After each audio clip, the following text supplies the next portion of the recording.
Hi, everyone, and welcome to the Rinse and Repeat podcast. Turn up the volume. It's time to rinse off the BS and repeat what's real. I'm your host, Marcy Manna, and thank you so much for joining us. From getting fired for wanting better to building a salon med spa empire from scratch, Megan Ward is a definition of reinvention. Today, she's here to tell a story of how she went from a one-woman basement salon with 3 kids to a 2-building powerhouse that's shaping the next generation of beauty professionals. Megan, welcome to Rinse and Repeat. Oh my gosh, I'm so excited to be here today. Thank you so Of much. course, I am so excited to have you here. You've been in the beauty industry for 25 years, right? Yes. But before all of this, you were actually fired from a barber shop for trying Mhm. to improve things. So, Mhm. what actually happened there and how did it push you into entrepreneurship? I love that question. So, yes, I was fired from a company that I poured my heart and soul into for a couple years. And, just realizing that the culture is so important and wanting to make it better, Yeah. and seeing like the deficiencies of how salons can operate under pressure and with drama. Yeah. I just felt like there was a need for me to like go and say something to the owners. And with that, I was fired. And that was probably one of the best things that ever happened to me because it inspired me to Yeah. like want to build something that's like beautiful for other people to be able to experience. Yeah. So, how long had you worked there?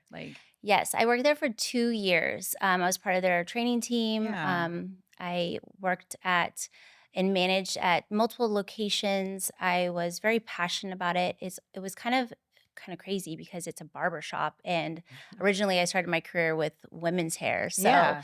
I really just took a curve and went to men's cutting, and Oh, wow. it was something that I wasn't, like, passionate about at the Yeah. time, but I needed something that's consistent for me, but I grew to love it, and I Yeah. grew to, like, love to be able to help other women and train them on how to cut and barber, Yeah. but for that, it really did push me in a new direction. Yeah. So, what did your life look like when you started your business in your basement? I mean, 3 kids, 1 chair. What kind of kept you going? Yes, that's was kind of a pivotal moment for me. I feel like I searched around at different salons to be able to see like, okay, where can I like rent a station or where could I work at that kind of like embodied of like what I wanted to represent. Yeah. And there was really nothing at that time. So I just decided to open a small little in-home salon. At that time, it was called the Backdoor Salon, Oh, I which love that. now it seems kind of weird to say that out loud because Could mean other things. you're right, totally. Yeah. But it was, my husband at the time worked nights and I had 3 kids. And so it worked for our family. But from there, I just was super passionate about just being able to create what I knew could be beautiful. And I just wanted to give back to others. Yeah. What was the moment that you realized, like, I'm not just doing hair, I'm actually building something bigger? Okay, so I lived in that house for a few years, and from there it kind of grew and grew. And so I was able to then, save enough money to build a bigger house and a bigger in-home salon. So that was really exciting. And I Yeah. have 2 chairs and now one room Yeah. that I could offer like esthetician services. From there, I met my beautiful co-owner of our hair extension line that we'll talk about later, Yeah. but she was kind of like the driving force that gave me that inspiration to like really just take the next step and the leap. And I inspired her at that time to go to beauty school. Oh, And at the wow. time, she was just my client. Oh, So okay. I felt like we could just do some beautiful things together. Oh my gosh, yeah, that's amazing. So you kinda like it's like this force, that you were Hmm. drawn to each other and, Yeah. you helped have her go in a different direction and she helped you as well. So that's amazing. You did sell your house, right? Like you sold everything and you bought your building. Yes. What brought you to that decision and Okay. like how did that feel to be able to do Yes. that? Well, it was obviously very scary. I think when you sell your house and you have that nest egg, Yeah. you normally use that nest egg to go buy and To get another home. another home, Yeah. and I didn't. I just used that to go buy a building, Yeah.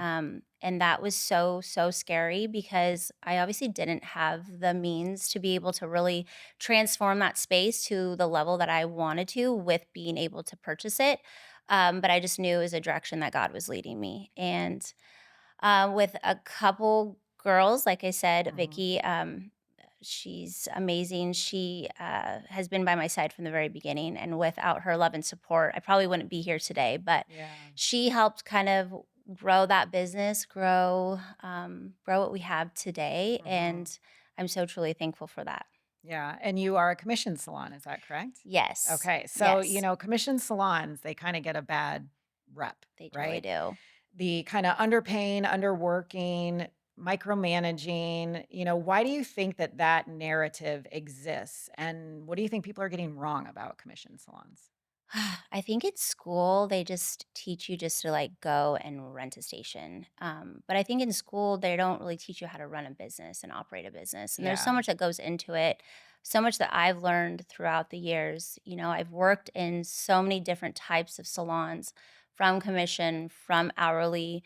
I even rented. Mhm. And there was just so much that I didn't know going into it Yeah. that I think girls coming right out of beauty school think that they know, but they have no idea. Yeah, I mean, you only touch the mere surface in Right. school of And that's everything. just from a business perspective. Yeah, That's not even from a, trade perspective right. and like how much you don't really learn in school and then what you have to like grow into to be able to like operate. So, commission for me was definitely the only direction that I wanted to take my business. Yeah. One, because I wanted to be able to have a unique, diverse culture where we're all in it together. Mhm. Teamwork was huge for me. And I think when you're in a rental situation, you're just, you're clocking in, clocking out, everyone's doing their own thing. And there wasn't this like team environment Yeah, that definitely. I feel is really important. I think the clients really value that and they love that part of Yeah, it. for sure. So you've built a team of 30 people, right? Yeah, I actually have 40 individuals with both of my companies, with the salon and the med spa, but we have about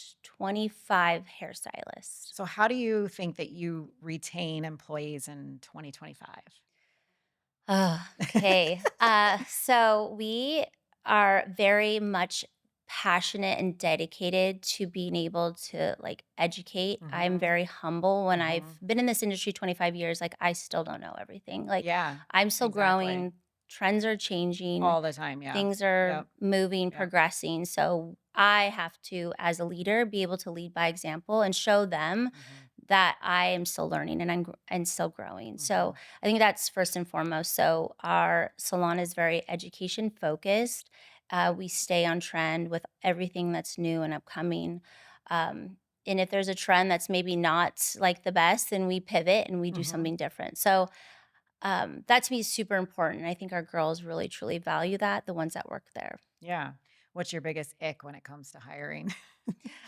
I'm really good at reading people Okay. and being able to really just identify their passion and like their grit and their motivation of like what they're doing. Um, I really do want to be able to help and give back to others. So, my biggest passion for this industry is to be able to help others and mentor them to be able to get quicker in the industry to be successful than it took me. And that's really my Mhm. driving force of like why I do what I do. I also have a hair academy, which I have 5 students who Oh, I wow. teach, and they are able to get their hairdressing license through me, through my business. Oh, so is it like an apprenticeship then, kind of? Yes, Yeah. and so they're able to get like 2,000 hours working for us. But those are the ones that I'm so passionate about because it's so crazy to see how much they learn and grow. And in two Mhm. years, they're like level 3 stylist. Yeah, and I mean, I'm sure that's an amazing part of being, like, I guess you're there from literally the very beginning and Hmm. watching them grow Hmm. and being able to nurture them so early on in the industry and then turn them into, people that work with you. Do a lot of them hang around then and get jobs with you? Yes, so I'm very, very like picky about who I bring on, especially Sure. for our hair academy as well as our company too, Yeah. because ultimately they have to like exude what I'm looking for, and that is someone that's super passionate about the industry, Yeah. dedicated, learning, wanting to grow, staying humble in that mindset, and the one that's gonna like show up early, stay late kind of mentality.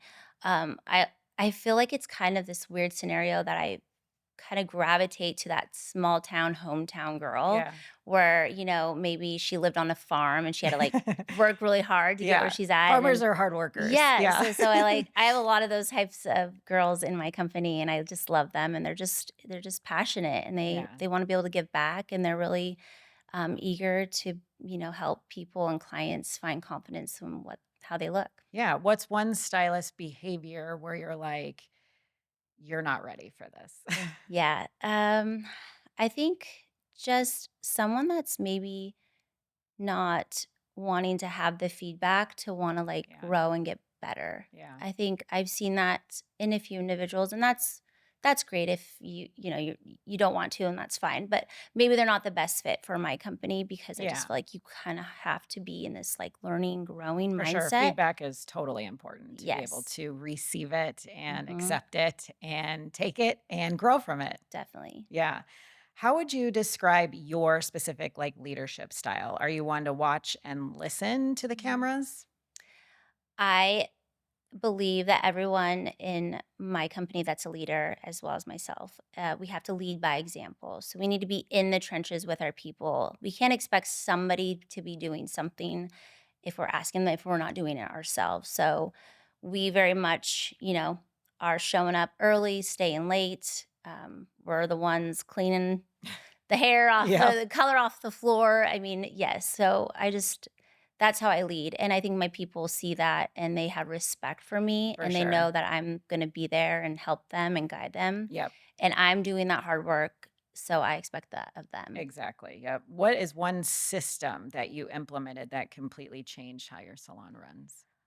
I think when I first started out, with a commission salon, we just had different we all had the same price point versus like with experience. And so one thing Yeah. that I have developed with in my company is obviously the level system that are able to have that structure hmm and really help give the girls a guide to where they can see how they can level up, hmm not only in a monetary standpoint, but also just to be able to like gain that other clientele that they're like looking for. Yeah. Yeah.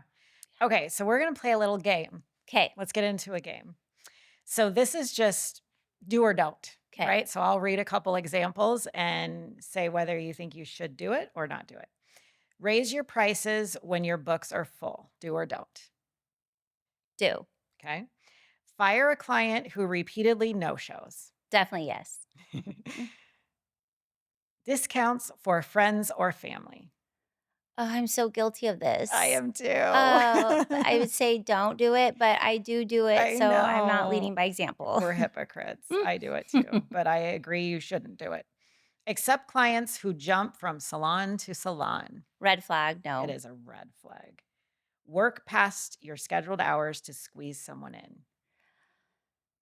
Ugh, I am pretty motivated and I love to be able to accommodate. So I Me would say too. yes, I do that. Yes. Call out damaged hair during a consultation. In a very classy way, yes, Yes. to be able to add Sometimes they don't on. know. Yeah. They only know what they know, and they Mhm. might not know that their hair is that damaged. Exactly. Let clients record an entire appointment for TikTok. Ooh. No. Hire someone based on potential instead of experience. 100% yes. Yes, I agree too. Share salon financial information with your team. This is a this is kinda tricky. I mean, I do mm, Well, and I think too, like, it's important. I yeah. don't think a lot of people understand how much overhead goes into Yes. owning a salon. And so I was 100%. guilty of that, where it's like sharing certain things Mhm. like that, I would share. I think it's good for them to know that it's not easy and it's Yeah. a struggle and, there's not ton of money to be had for the business owner when you're doing what you should be doing. Mhm. Hire friends and family. Uh, half of my company works like that is my employees, is my family. So, So, yes. yes. Separate friendships from leadership. Yes, definitely. Take out a loan to expand before your team is full. I've done that, yes. Me too. You gotta take risks in life, Definitely right? risk, yep. Say yes to every opportunity in your first year. I'm a yes girl. I am too. Confront a stylist about poor hygiene or appearance. It's our It's industry. our We have industry. to. Yes, I Mhm. agree. Not an easy conversation, but it It needs to be had. 100%. Allow stylists to post controversial content on their personal accounts. I It's hard when it's their personal, but I would try to advise them not To stay to. neutral. Try to Yes. advise them to stay neutral. Allow team members to date each other. Oh, that's a new one. I haven't had to deal with that yet. That'd be tricky. Yes. Accept free services in exchange for influencer content. Yes. I know. Unfortunately, our Mhm. world revolves around influencers. Like it really does. It does. Yeah. Pretend that you're booked when someone you don't like tries to schedule. Yes. Yes, I'm guilty of that. And plus, also when you're growing and you're building and you're really trying to emphasize to your clients of like, you need to pre-book, otherwise you Mhm. might not get this Yeah, appointment. And then they don't. And then right. they're always the ones that call at the last minute. For Yes. those people, I used to be like, well, I'm booked. I'm Yep. sorry, you missed that You have to opportunity. teach them, train Yeah, them. exactly. Let a client tip you with exposure. Uh, Maybe? I don't know. Allow kids in your salon. No. Yeah. Social media, stalk clients before taking them on. Sometimes I do. Yeah, Sometimes it's necessary. definitely. Yes. Delete old photos that no longer match the feed. Definitely yes, for sure. Remove mean comments from social media. Yeah, then you get that backlash. I So, I know. feel like just approach it with just positivity. Yes. That's good advice, yes. Mhm. Charge a cancellation fee. Definitely yes. Fire someone for being disrespectful even if they are profitable. Yes. I agree. Mhm. Okay, so you've successfully opened the salon and retained your 30 employees. Then one day, the house next to your salon goes for sale, and you Mhm. decide, I'm going to buy this house, knock it down, and Mhm. build it into a med spa. Yes. So in my salon, we have 2 levels, and the basement level was utilized for just like some baby Botox once a month and some, laser hair removal. Yeah. At that time, I was like, those services were, I wanted to get them done personally. So I was like, okay, we'll try it out. We'll do it. Yeah, And then that kind of just grew. And then clients I found really just gravitated to like loving to come to one place for all their things. for sure. Yeah. So that was like an eye opener for me because I'm definitely one that's like not scared to try something new Hmm. or to like just go for it. But at the end of the day, I had no idea what it would take to do and operate and own a med spa Well, as well exactly. as Because a I'm sure that salon. there's probably like lots of like rules and regulations So and many. things like that. Hmm. What were some of those that shocked you that maybe you had no idea about? Yeah. So um, obviously there's so much overhead that goes into Yeah. owning a med spa. With that, wanting to offer all the main offerings that you would see typically in a med spa, Yeah. from hydrofacial, body contouring, incontinence, hormone therapy, medical weight loss. Oh, so you like Like do it we all. we do it literally all. Oh, that's awesome. With that, we have to employ nurse practitioners, Yeah. nurses. So all those things definitely to be at the level that I would want to be at if Mhm. I had that. So, of course, that's the direction that I was going. And when the space came available to like tear down the house Mhm. and build. Obviously, at that time in my career, I'd only had 2 or 3 employees that were, like, med spa related. Okay. Now I'm building for the future, and that seems kind of scary because it's like I have to build now a 5,000 square foot building, Mhm. but only have 3 employees Mhm. because I think that this is gonna be able to be successful. In time, fast forward now 3 years down the road, it's it's amazing and it's Mhm. progressing and it's growing. It's just such a hard industry and it's so different than salon that I wasn't really like mentally prepared for. Okay. Um, but it's definitely something like there's no other business in Washington east of the Cascades that has what That I has it. have. Yeah. And I don't have anyone that's able to really be able to kind of help and mentor and grow me in a space that is unfamiliar. Right. And I look to be able to be coached to be better, Mhm. and I just didn't have that. Yeah. And so I just had to kind of like learn the hard way, and that was kind of similar to like the salon industry. Yeah. But then I was able to find some good coaches and some good people in my corner to be able to kind of help me and guide me.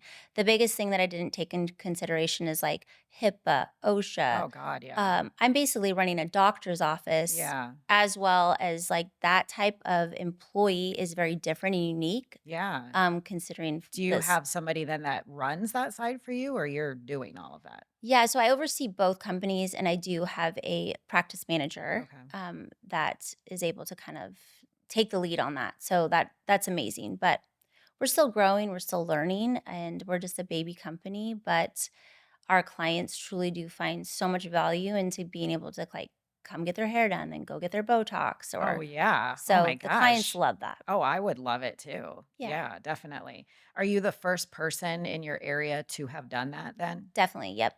Okay. I don't know of anybody in Eastern Washington, east of the Cascades, that actually has anything like what I do. Wow, that's actually amazing. What's your most popular service there? For sure, the injectables, Yeah. Botox, you know, laser hair removal is probably our number one like equipment based treatment that's very Okay. popular. Yeah. That's like our bread and butter. Hydrofacial is also amazing, and then we're just about a year ago, just really starting to dive deep into hormone therapy as well as medical weight loss.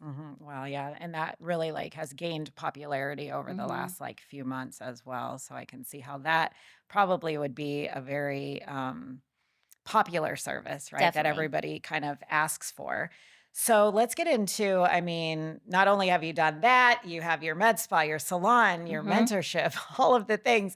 And now you are actually going to be starting your own hair extension brand, right? Yes, I'm so excited about this. This has, like, been in the works for, I don't even know, like, 3 plus years. Oh my gosh. So what pushed you to finally take that on and be Yeah. like, "Yes, I want to do this." Okay, so we are probably the one of the main salons that brought hand-tied hair extensions to Spokane, and then Okay. from there, like, we were, like, leading salon doing Yeah. that service, and I Yeah. think it kind of just unfolded for the community to then start to learn and grow and do that and offer those services.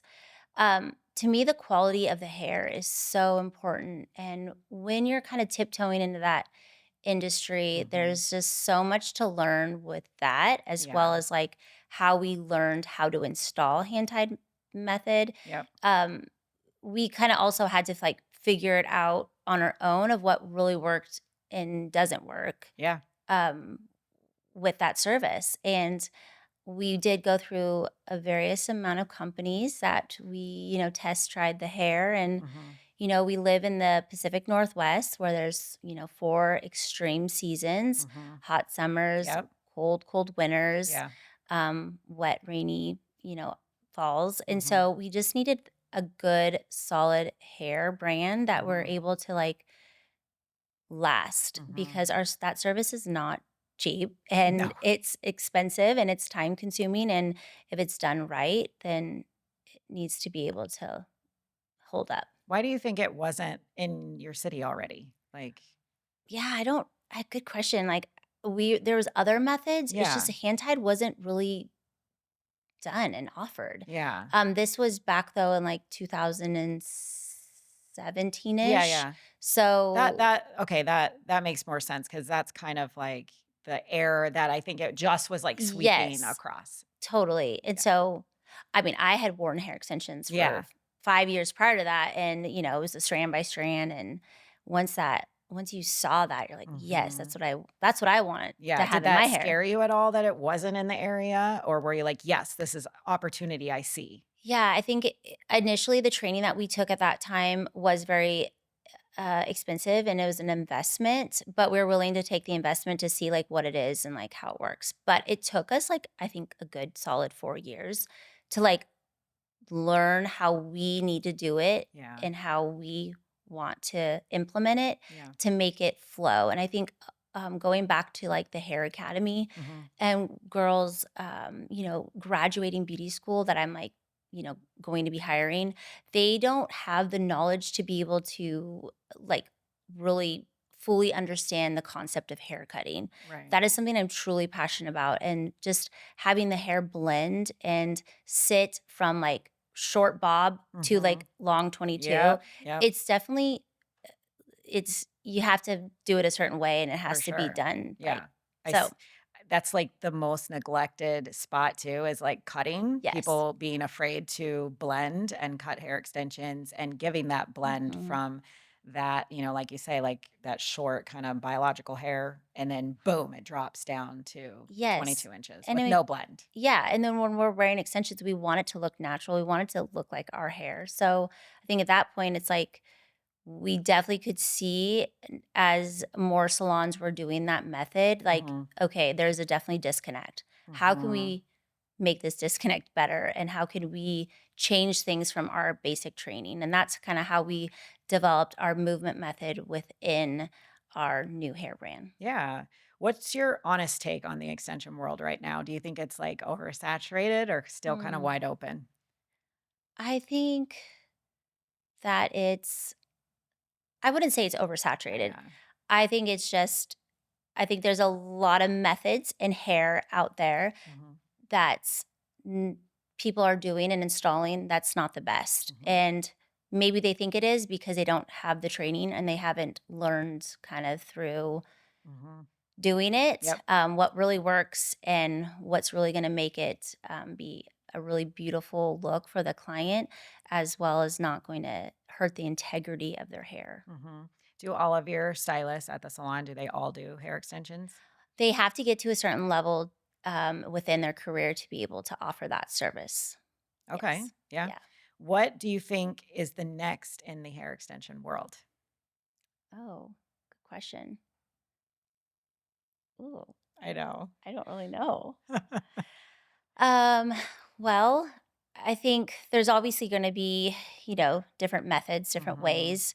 I think more of like the hybrid where we're utilizing different techniques mhm. with, you know, kind of what are we seeing right now? We're seeing hair loss, and we're Yep, seeing hair loss around, in the recession. yep. I think that stems from like the medical weight loss, the GLP Mhm. ones, Yeah, we're and so seeing more hair loss than ever now. definitely. And I Yeah. think with hand tied method and maybe like a fusion hybrid method around the face to be Yep. able to help it, Mhm, so women can wear their hair up and have it be, filling in those little spots. So mhm. maybe more of a hybrid method. Yeah, no, I totally agree. Do you ever plan on adding, like, a trichology service or anything like that into what you're currently doing? It kinda goes with your vibe. Definitely. We do a lot of like toppers, Uh-huh. and I have one stylist who specializes in that, and we've only just really have done that and performed that service really on women, not men Mhm, yet. mhm. But it's definitely very popular and it's very upcoming because I think a lot of people are just really thinning on the top of their Yeah, head, yeah. and that's my experience with that. Yeah, I mean, I agree. I do feel like, to even play along with that, but and to answer that question, that is kind of probably where the extension world is going is more top of head solutions as For well, sure. just because a lot of people come in, they want hair Yeah, extensions, but then they don't really have enough hair on top, right, to be able to totally. cover the extension. So Mhm. that's at least a fantastic service, Mhm. that you're already offering because I do think it is going to, just become more of a thing. Definitely. So let's talk about Paul Reynolds, Oh, I right? love him. So, for those of you that do not know Paul Reynolds, so he is actually the owner of the company that I work for, which is Healthy Hair Inc. And we are a family of brands. Mhm, And your hair extension brand is now going to be part of our mhm. family of brands, which is so exciting. We are all just so thrilled to have you be a part of that family. So, meeting Paul, how did that first interaction go? Okay, I met Paul at Schweitzer, Idaho. I have a small condo there, and he has a place in Sandpoint. And Mhm. it was really random. We met each other at a coffee shop, and of course, he had seen me. We had interacted, and then Yeah. he's like, "Hey, are you wearing hair extensions?" And I was like, kind of offended because, like, yeah, I am, but why would you say that? Yeah. And so he just basically said, "Well, I own." At that time, I think he said Easy Hair Easy Hair Pro. Pro. Yeah. Yeah. And so I was like, "Oh my gosh, we're using your hair." And then come to find out, we're like one of his top accounts. Yeah. And that was really exciting. And so from there, we just grew this like beautiful connection and relationship. And from the minute I found that out, I planted seeds with him. Like every time I talked to him, like, I want to do this. I want to do this. I want to do this. And so I think it's just my eagerness of wanting to just have my own brand underneath him because I Mhm. was so passionate about what he was doing and how he manufactures the hair and his process of like the quality was so important to me, Yeah. and he felt my energy and my love for the industry and wanting to be able to help and give back. And then I think he's just like, okay, let's just do it, you Yeah, know? and I mean, first of all, to be a top account is a big deal. That's a big deal, right? Like, so kudos to you for that. And, again, like having that trust in that brand, I think Hmm. is super important because really you could have kind of gone, I think, what every other brand tries to do, like Yeah. smaller brand, which is just source it yourself. What really kind of made you decide not to do that and to kind of go in this direction instead? Gosh, just with talking with him, the amount of like what he has to do on a daily basis Yeah, to and he's make still sure. and what I do love about Paul is he's very active still, like, in the So field active. Yeah, like he'll go away for 6 months because he's wanting to make sure the Yes, quality. yes, And that to me is demonstrates a leader leading by example, wanting to yeah, make sure his product's the best for his people that have companies underneath him. So I have so much respect and love for him for what he's doing and how he's helping others and what he's just been able to provide and give to me. yeah, that's so exciting. Yeah. You are doing this venture, though, with a business partner. What Yes. makes you want a partner now? Well, it also kind of stems back to those like basement days where I'm so humbled by like starting out there. And like I said, Vicky Gay is my business partner for Bouger Mhm, Luxury Extensions. And she was essentially my very first client out of my salon basement.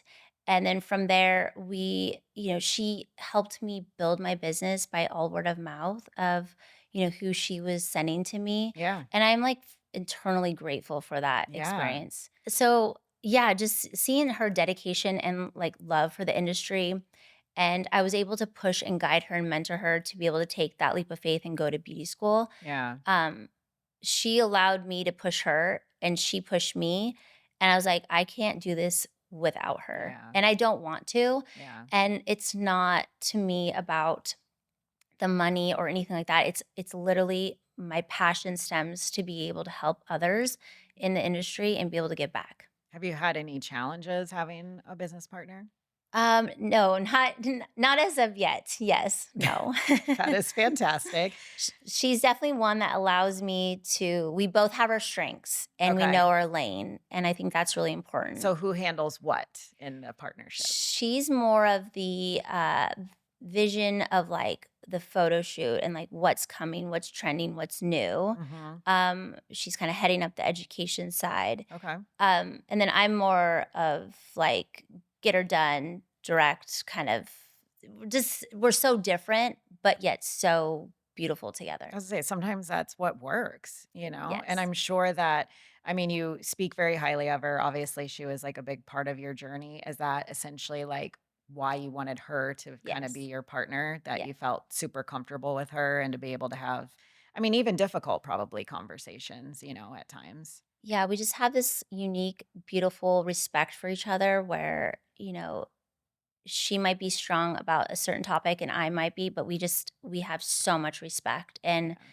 I think together we could do so much. And I'm excited about like where we're headed. And she definitely shares that same grit and passion and dedication that I do, Mhm. especially when it comes to our students in our academy. She's one of my main educators for that. And to see her be able to help and guide and lead others, Mhm. and then to think about our movement method and how we are able to then help and direct and guide others just Yeah. from a perspective of doing that service. I think that's really exciting because there's so much that we didn't learn from our education when we were learning that method, that now we have identified that and now we're going to take away what we didn't learn and be able to help and give that to others. Mhm. Is there anybody in the salon that's, like, jealous of that relationship at all? I think if I don't think they are because I know that they know the history Yeah. and we're both so humble and we're Mhm. giving Mhm. that they wouldn't ever need to be like that. Yeah, yeah. What's been the best thing about having a business partner? Someone to lean on. That way you don't have to deal with every single thing on your Yes. own, yeah. Having 2 companies where I'm solely responsible, Mhm. just, like, overall just having to be the one that everyone goes to, it's so nice to have someone that can just kinda carry the burden Yeah, with me. yeah. I mean, you have so many exciting things, and it's nice to have somebody by your side when you're launching Mhm, to the caliber that you are. mhm. When are you officially launching? I'm so excited. We just announced that we're hosting our event for our launch event January 16th, which I think this might be airing. And then it's going to be launching. So, Yes, we did yeah, that on purpose. I love that. So, yes, I'm so excited. Just our launch event will be really big. I feel like if I wasn't in the salon beauty industry, I would be a party planner, Oh my and god, I'm same. I love so good to at Oh, it. yeah, I love to plan parties. Yes. So it's going to be a really fun party, and it's going to be a fun event. And I'm just really excited to just be able to like bring the community together.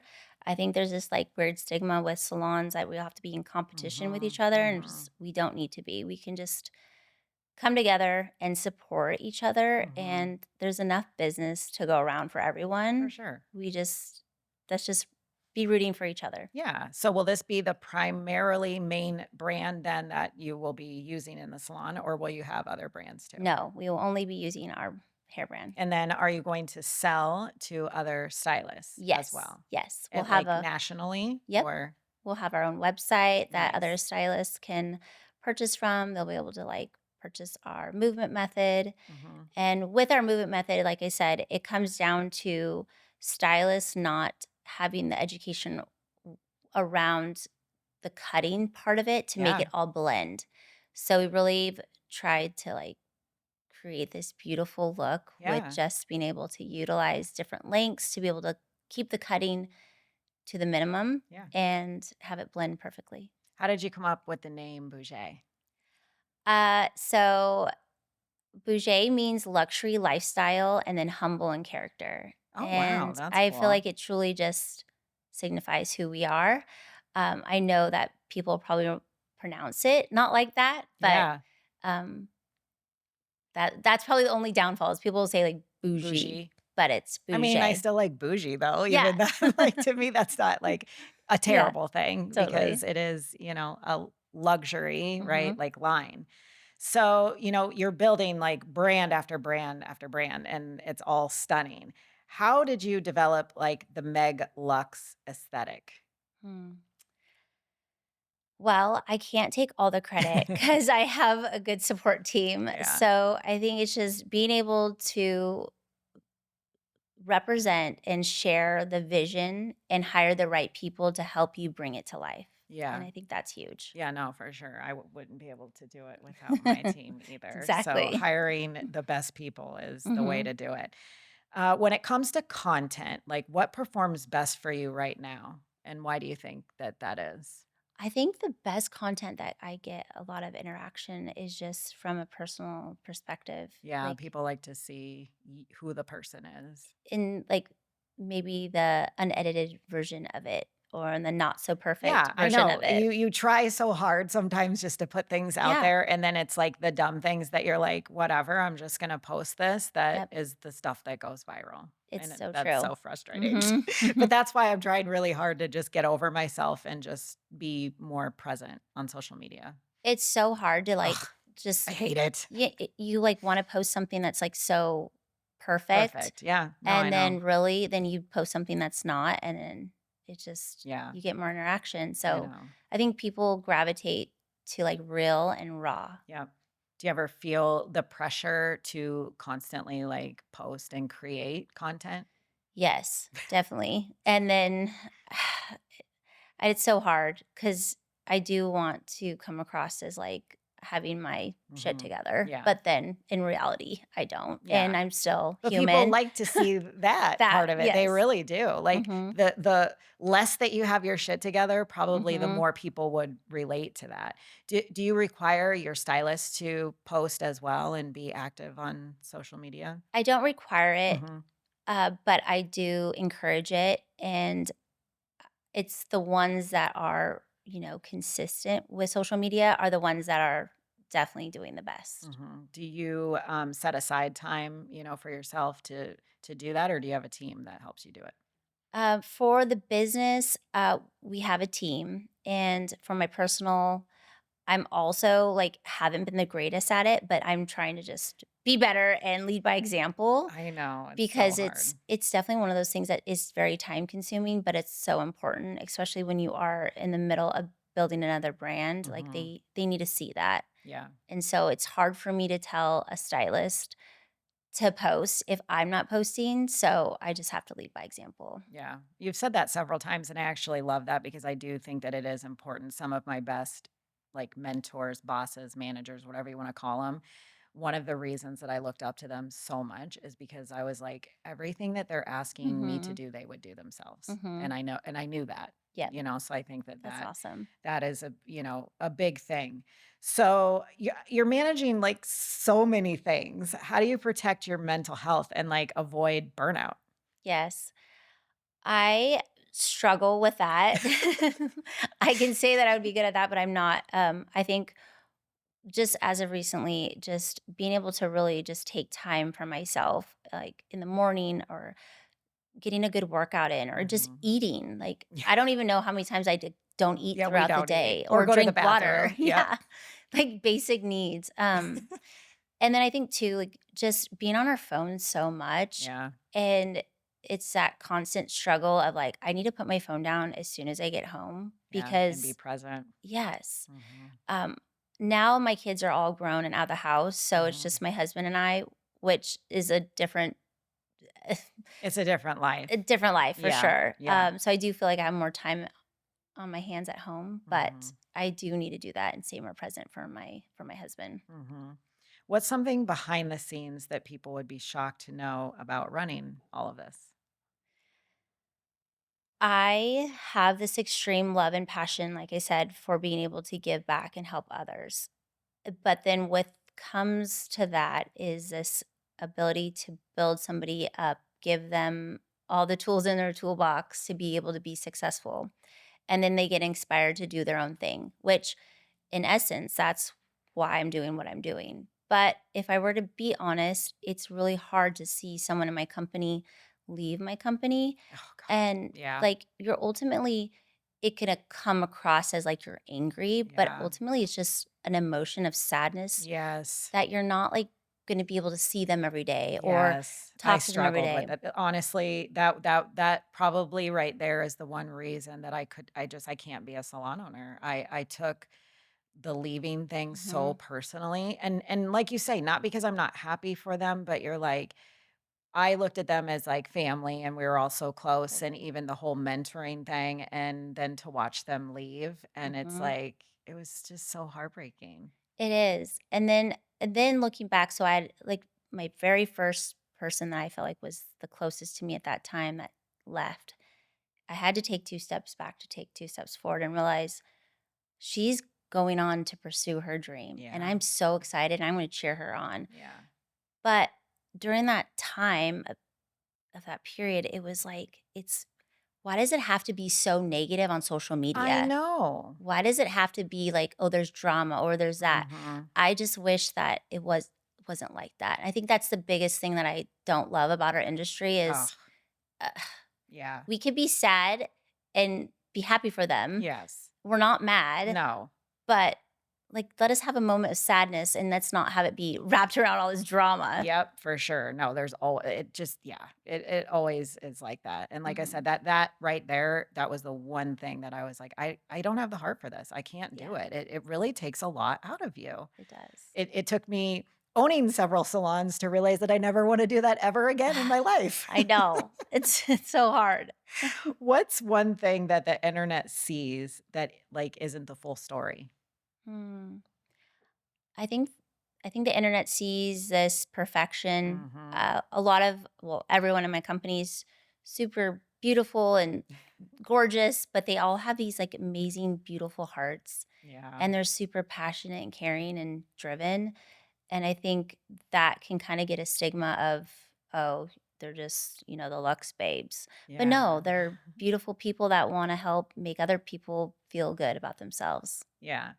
There's so much, to being a stylist, a business owner, and an owner. It really does take a village, and it's definitely Hmm. not something that they teach you in school.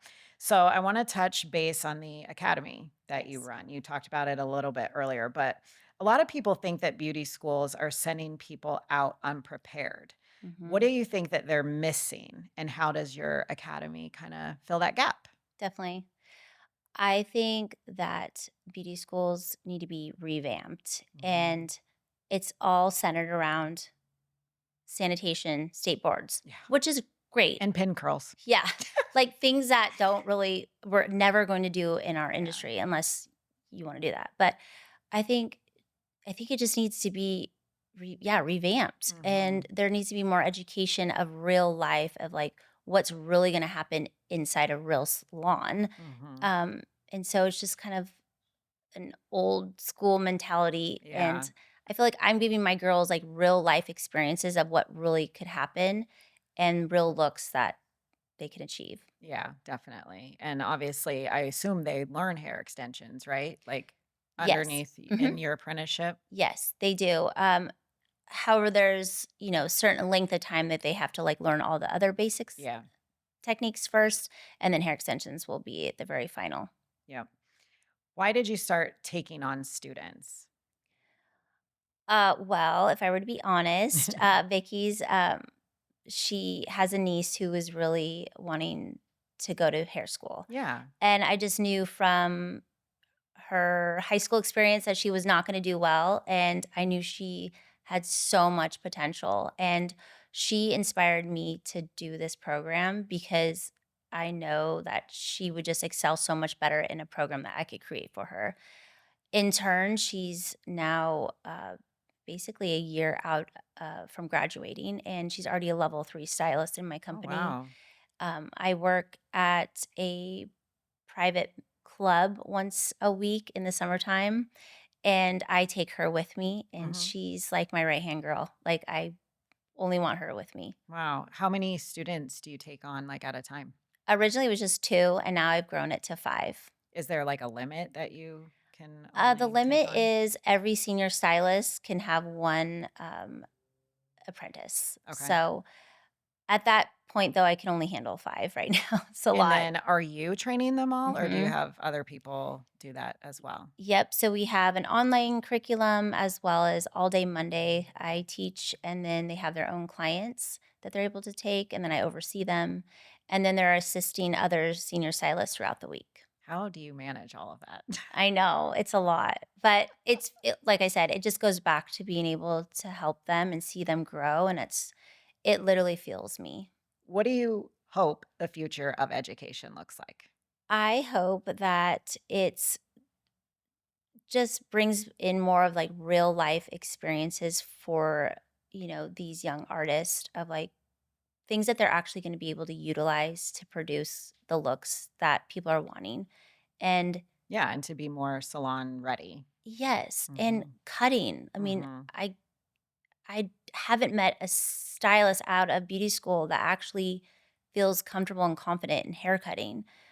I don't understand that. Like, Mhm. why? Mhm. Like, What are your plans for flipping that script? Like, are you able to kind of develop your own curriculum, or do you kind of do have to follow like certain guidelines and then you do it later? well, they have an online curriculum for all Mhm. their book work. And then in person is when I teach them real life. Mhm. And I teach them, like I said, I have a new student who's been with me just a few like months, I'd say 5 months. Okay. She's already cutting a bob haircut as what I would be producing at year 5 in my career. And Wow. it's just because of simple basic techniques of like my tips and tricks that are able to help her and grow her. And I think it just comes down to, not following just this is how you do it and this is what we Mhm. need to do. It's like these are the rules. Mhm. I'm going to show you how to do the rules, but then we're going to break the rules and Yeah. then I'm going to show you real life Yeah. techniques so that you're able to be a successful stylist at year 3 or 4 or 5. Wow, that's amazing. If you could give advice to like a brand new stylist or someone that's even thinking about, right, getting into the hair industry, what would that be? I would say that there's a stigma around not making money with hair cutting and they only want to do lived in Yeah. looks. And really, it comes down to being able to do an entire look. So I would say learn how to do a really good haircut because that is going to take you throughout your career. And I've been taking a lot of classes in education, and we we travel a lot all over to take our classes, and Mhm. it's inspiring me to see, stylists that are maybe 6, 8, 10 years in the industry teaching these classes. Yeah. And I'm like, you go, girl. That's Yeah. awesome. And it comes down to like they're looking for a certain look that they're trying to produce, which Mhm. is great. Yeah. But I think you have to know the basics because that client is probably going to stay with you for 5, 10, 15, 20 years. And you're Yeah. going to need to know how to do her hair throughout her entire lifetime. Yeah. Um, so I'd say, yes, you want to stay on the trend, but you need to know all the basics and how to do it really good Yeah. because that's how you're going to be able to last in this career. Yeah. Everything's built on the basics and the foundation. Hmm. Well, we would like to thank you so much for coming on Rinse and Repeat and, not only inspiring me, but, everybody else as well. And we're just so excited to see what's next for you. And Oh, I just want to thank you for coming on. thank you so much. I so Yes. appreciate you. And I just want to say this one last thing that your team has an amazing job and I feel so special and everything that you're doing down to the details is so impressive and the experience that I'm having is amazing. So you guys are doing an amazing job. Oh, thank you. Yeah. That is officially another rinse. Now go and repeat it where it matters.